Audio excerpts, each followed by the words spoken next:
The wealth of a once great nation has been just out of reach for 400 years. It has inspired the search for Inca treasure.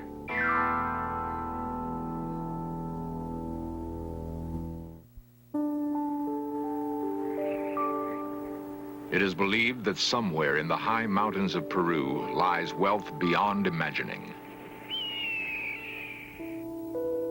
Gold, the lost treasure of a great empire. The empire was called Tawantinsuya, Kingdom of the Inca. White men called it something else. For them, it was El Dorado. They found that the fabled cities of gold were real. But if the mountains could speak, they would tell a sad story. A story of lust and greed and treachery. But men have not learned to read the wind or the cry of great birds that soar over lost kingdoms. The secret is safe for a while yet. The green world between the peaks has not given up the treasure of the Incas. Men still search, some out of love for the past, some out of love for gold. Now the in search of cameras come closer than men have been before to the heart of the mystery of the great Inca treasure.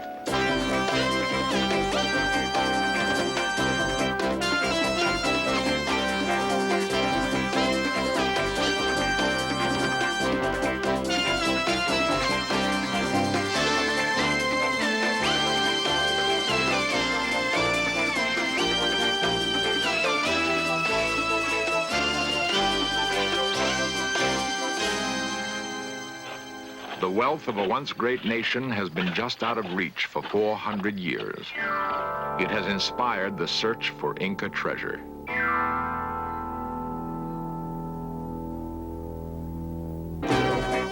This series presents information based in part on theory and conjecture. The producer's purpose is to suggest some possible explanation, but not necessarily the only ones, to the mysteries we will examine.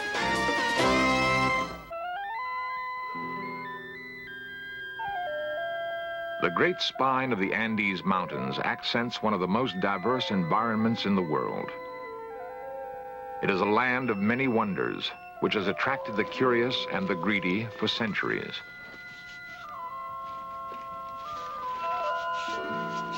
For some, there is wealth enough in the remnants of the Western Hemisphere's first great civilization. For others, pottery shards and broken masonry are not enough. They seek the precious yellow metal called gold. The mountains and jungles of Peru have provided an irresistible lure for centuries.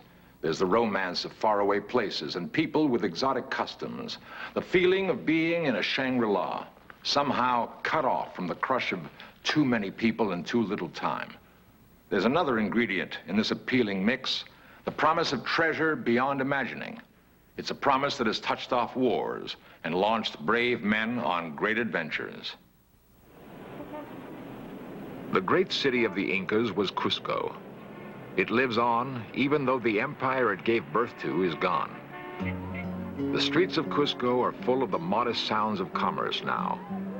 Once they echoed to the marching feet of an imperial army, an army which enforced the will of God kings on 12 million subjects. The people of Cusco have endured. They are descendants of a race which conceived, conquered, then lost to a handful of Spaniards, one of the world's most remarkable empires. Yet, relatively little is known of the roots of this remarkable people. The ruined Inca fortress of Sacsayhuaman is testimony to the Inca genius for building. Strong backs needed to haul great weight were conscripted from conquered peoples. The massive masonry was perfectly tooled, built to last forever. Thousands of artists labored directly for the state to embellish the palaces of priests and princes. The Inca excelled at engineering and advanced methods of irrigation and crop management.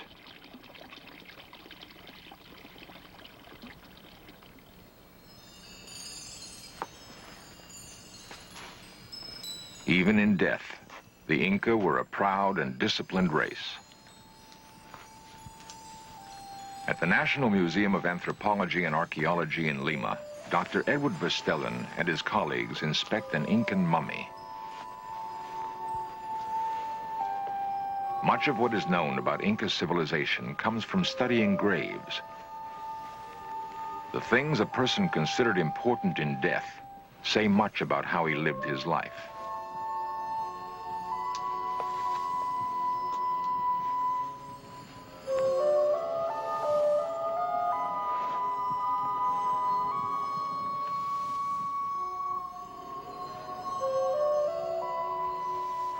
To touch things that were precious to someone of another time, another world. It is an irreverence born of a need to know. In the quest for knowledge, investigators must compete with those whose quest is for riches. There's a thriving black market in Inca gold and artifacts. This Inca might have lived in glorious times. He might have seen an empire created in less than 30 years, or witnessed the arrival in 1527 of a Spaniard named Francisco Pizarro. That arrival was barely 100 years from the Inca's explosion of conquest. But for the empire, that was all the time there was to be. In one of the most amazing events of history, the great and mighty of the Inca nation would vanish into the jungle, driven into oblivion by 180 men in rusting Spanish armor. Hiram Bingham was one of many who would devote part of his life to following the blurred trail left by the Inca. The young Yale archaeologist and explorer entered the Andes in 1910. He believed that the Inca must have built another great city once they abandoned Cusco to the Spanish. Bingham knew that Pizarro had held the Inca king Atahualpa captive, and that an enormous ransom in gold was raised to meet Pizarro's demands. But Pizarro had the Inca king murdered before the gold was safely in his hands. Bingham might have reasoned that to find the lost city of the Incas was to find the gold that had eluded Pizarro. The explorer devoted more than a year to his quest.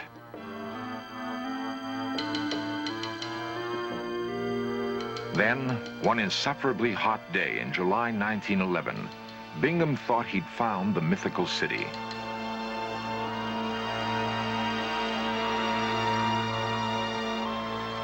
As Bingham approached the ghost city that would be called Machu Picchu, he was convinced that his long search had paid off, that he had truly found the last capital of the Incas.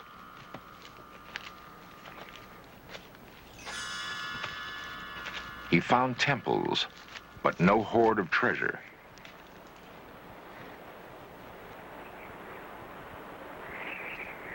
Bingham wrote that he had never seen such exquisite masonry. Temples open to the sky, undoubtedly constructed for sun worship. Bingham was sure he had discovered the retreat where the last Inca kings ruled in the sunset years of their empire. The road Bingham traveled to the discovery of Machu Picchu was a hard one. The world celebrated his prize, and the young explorer became one of the decade's most appealing heroes. But Bingham was wrong. Machu Picchu was not the last capital of the Incas, the legendary Vilcabamba. Like so much about the Inca civilization and its celebrated riches, the truth remained just out of reach. What was needed was other men of courage and vision to pick up where Bingham left off with his remarkable discovery of Machu Picchu, to pursue his dream deeper into the Andean wilderness. At the San Marcos University in Lima, Peru, are the offices of a world-renowned authority on Inca history. He is Professor Edmundo Guillen, and he has devoted his adult life to solving the riddles that perplexed earlier scholars like Bingham. On June 24th, 1976, Guillen's work would make headlines around the world, and the In Search of cameras would be there to record his remarkable discovery.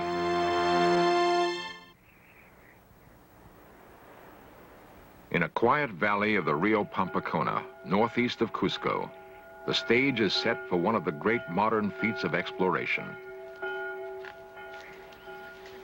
It is 1976, and men have traveled to the moon in spaceships. But to travel here means saddle sores, blistered feet, and aching muscles. For Edmundo Guillen, it is a small price to pay. Together with 10 colleagues from Peru and Poland, he is setting out on a great adventure.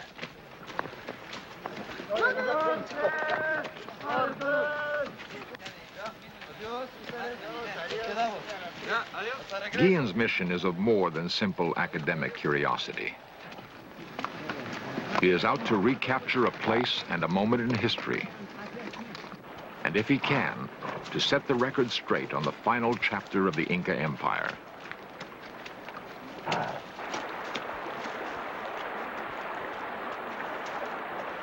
The popular belief is that Pizarro's murder of the Inca king Atahualpa brought the old empire instantly to its knees. Guillen thinks that murder was just the beginning of the end for the Inca.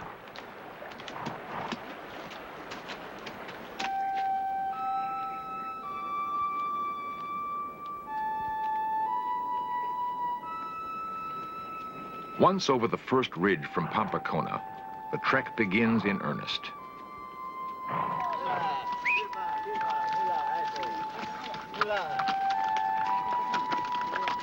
Hiram Bingham saw this country before Edmundo Guillen was born.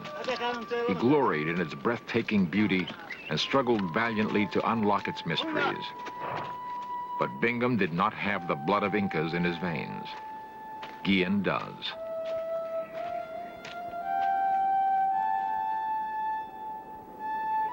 It is the culmination of years of research and planning, and of some extraordinary luck. In the Spanish archives at Seville, Guillen discovered letters written by soldiers of the king sent to battle the Inca. They described Vilcabamba in detail, including the neighboring geography. Guillen knows that the secret is within his grasp.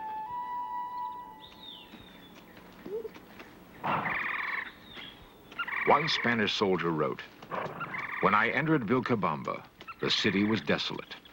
The palace of the Inca burned. The food storages sacked."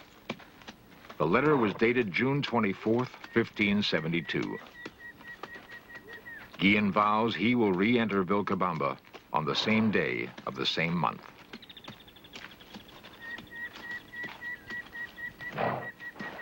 Each tree along the route could be a signpost. Each valley might be the one described in letters written by Spanish soldiers.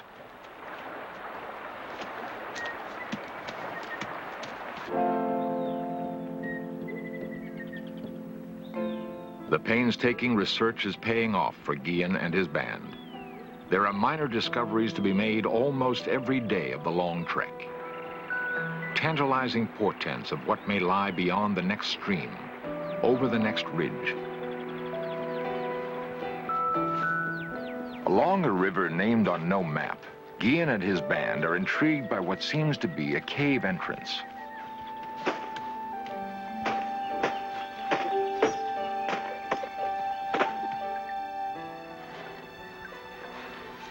A crypt is discovered, its entrance long hidden by tons of debris.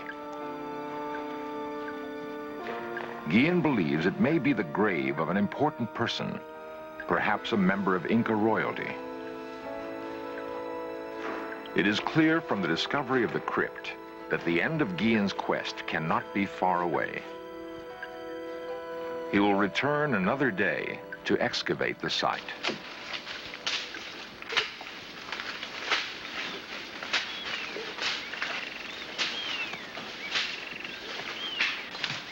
Great effort is still required if the last chapter to the Inca Empire is not to be written from the memoirs of some long-dead Spanish priest who may have been angered because proud savages worshiped the sun.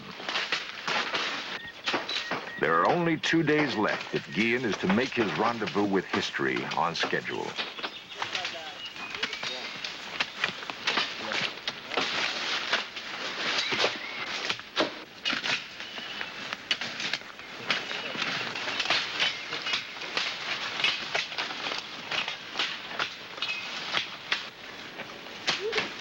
It is here, just as Guillen knew it would be.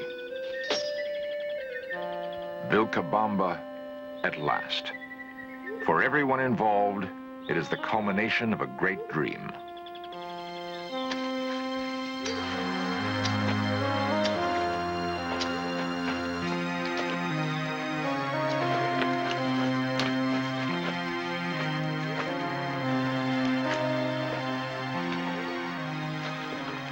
It is 10 a.m., June 24th. Precisely 403 years have passed since soldiers of Spain sacked this city. Edmundo Guillen has kept the promise he made to himself. Vilcabamba is retaken. It is all here. The superb Inca masonry combined with a light and airy style of building open to the sky. It all started in the valley called Cusco. For a century, kings called Inca ruled from a city that was the marvel of pre-European civilization in the Americas. And there were the great fortresses like Sacsayhuaman. The long retreat of the Inca began with the coming of the Spaniards. But the glory was real. Even as they fought the Spaniards for control of their lush valleys, the Inca had time to build magnificent mountain retreats like Machu Picchu.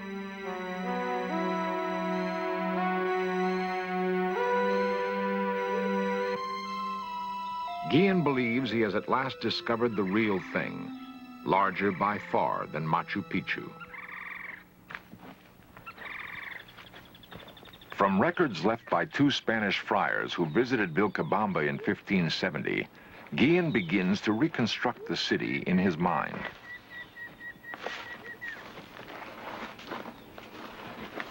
The roofing tiles he finds are evidence that the city was built late in the Incan imperial era.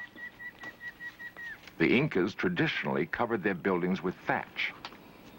The Spanish introduced tile.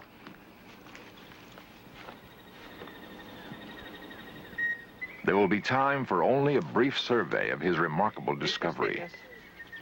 Later, others will come to assist with the detailed excavation necessary to piece together the last years of Inca greatness.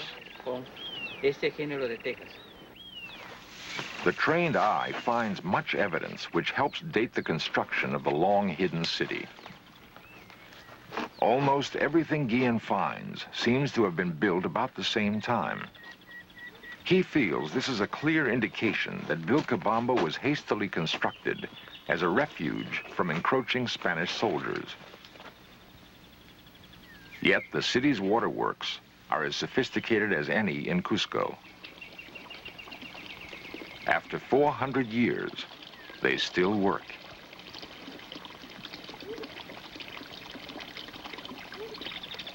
The city was carefully planned and could have withstood a long siege by any army.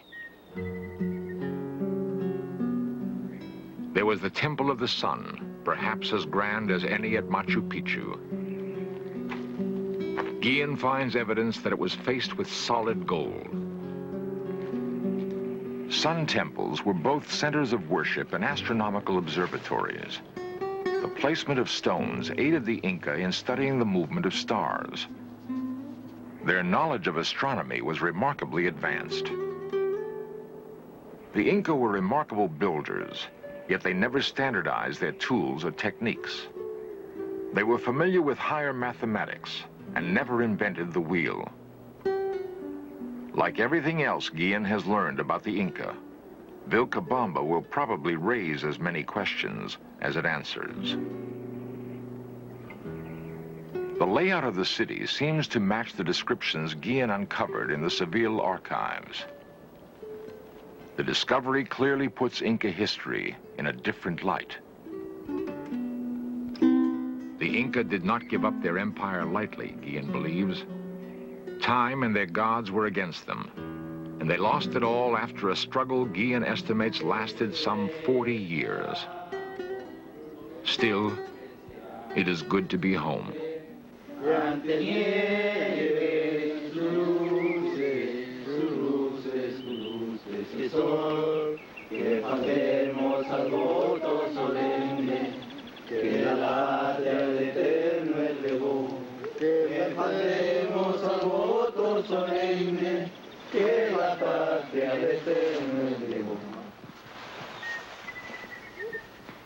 For the explorers, the occasion of Vilcabamba's discovery was both joyful and solemn.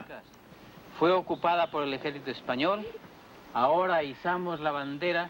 After more than 400 years, Guillen is reclaiming Vilcabamba in the name of the Inca people. Viva Vilcabamba, viva el Perú. Yeah. When Edmundo Guillen marched into Vilcabamba, the gold was gone. He believes the Inca may have dumped it into one of dozens of nearby lakes to prevent it from falling into Spanish hands.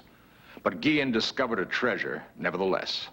His was the treasure of satisfaction and achievement, the treasure of writing a new chapter to the history of a proud and brilliant people called Inca. Within weeks, Guillen's discovery would make headlines throughout South America and the world. Ahead lay many months of hard work, excavating the ruins of Vilcabamba, seeking clues to other unresolved mysteries about the Inca. For now, Guillen could rest secure in the knowledge that he had made answers possible.